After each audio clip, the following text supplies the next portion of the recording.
नमस्कार दोस्तों। हमारी आज की कहानी है उपहार। सुधा बेसब्री से दरवाजे पर खड़ी अपने पति मोहन का इंतजार कर रही थी। दिल खुशी से झूम रहा था और ऐसा होना स्वाभाविक भी था, क्योंकि किसी भी लड़की की जिंदगी शादी के बाद बदल जाती है और वो उस दिन को हमेशा यादगार बनाना चाहती है जिस दिन वो किसी की पत्नी बनी हो। वैसे ही आज सुधा और मोहन की शादी की पहली सालगिरह थी। अक्सर सहेलियों से टीवी फिल्मों में वो पति द्वारा पत्नी को सरप्राइज गिफ्ट देते हुए देखती थी। उसे भी आज अपने उसी अनमोल उपहार का इंतजार हो रहा था कि उसके पति उसके लिए क्या लेकर आएंगे। गली के मोड़ पर जैसे ही उसे मोहन की बाइक दिखी, उसका मन और भी अधिक तेजी से उस खूबसूरत पल का इंतजार करने लगा। मोहन ने दरवाजे पर अपनी बाइक रोकी और मुस्कुराकर सुधा की ओर देखा।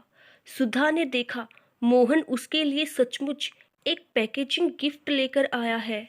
मोहन ने बाइक से उतरकर उस पैकेजिंग गिफ्ट को सुधा की ओर बढ़ाते हुए कहा, आपको हमारी शादी की पहली सालगिरह मुबारक हो। Happy first marriage anniversary. Thank you Mohan ji, कहकर सुधा खुशी से झूम उठी। इससे पहले वह अपने गिफ्ट को खोलती, मोहन उससे बोला, सुधा, इसमें 2 साड़ियाँ हैं। दो? अच्छा। सुधा 2 साड़ियों के नाम से उछल पड़ी, क्योंकि डिब्बे पर शहर की सबसे बड़ी शोरूम की छाप लगी हुई थी। उसने तुरंत पैकिंग खोली। तुम्हें जो पसंद हो इनमें से एक रख लेना। उसकी ओर देखते हुए मोहन बोला, एक? आप लेकर 2 आए हैं तो? और दूसरी साड़ी? वो भाभी के लिए है, उन्हें दे देना। मतलब? उन्हें क्यों दे? सालगिरह तो हमारी है ना। मगर वो हमारी बड़ी है सुधा, हमें उन्हें भी अपनी खुशियों में शामिल करना चाहिए। हाँ, मिठाई खिलाकर शामिल कर लेंगे, लेकिन साड़ी देने की क्या जरूरत? सुधा, समझने की कोशिश करो। माँ के गुजर जाने के बाद उन्होंने मुझे अपने बच्चों की तरह पाला। माँ जब गई थी तो मैं मुश्किल से 10-12 साल का ही था।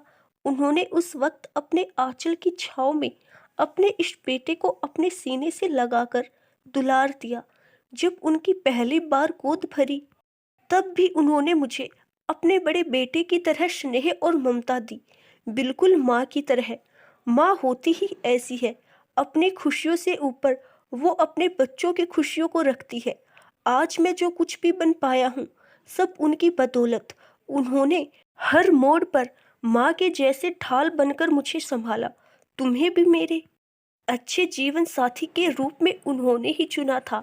शादी के बाद यहाँ शहर में नौकरी के चलते रहना मेरी मजबूरी है। मैं कुछ समय तुम्हें उनकी छत्र छाया में, उनकी सेवा में रखना चाहता था, मगर उन्होंने कहा मेरे बेटे को वहाँ एक दोस्त की, एक ऐसे साथी की जरूरत पड़ेगी जो उसे संभाल सके। और फिर तुम्हें गरम ताजा खाना खिलाने वाले भी तो होने चाहिए ना वहाँ, वरना क्या भरोसा सुबह का बना शाम को या अगले दिन खाओ। सुधा को अपने साथ ले जाओ। जानती हो सुधा, हर लड़का इन्हीं प्यार और ममता को जो बचपन से उसे अपनी माँ से मिलता है, वही बड़ा होने पर वह अपनी पत्नी में यही सब खोजता है।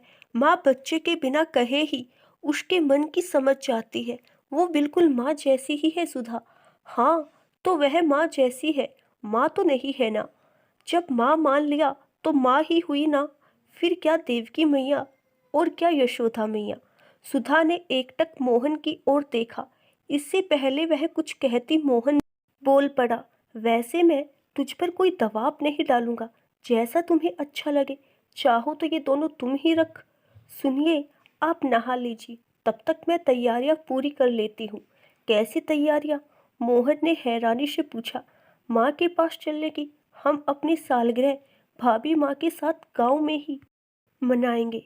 बस 2 घंटे का ही तो रास्ता है। रात भर वहां रुकेंगे, सुबह लौट आएंगे। और कुछ समय आपकी तरह इस बेटी को भी माँ की स्नेह भरी छाया में रहने का अनमोल उपहार मिल जाएगा। सुधा कहकर मोहन ने सुधा को अपने आलिंगन में बांध लिया। आशा करती हूँ दोस्तों आपको हमारी आज की कहानी ज़रूर पसंद आई होगी। धन्यवाद।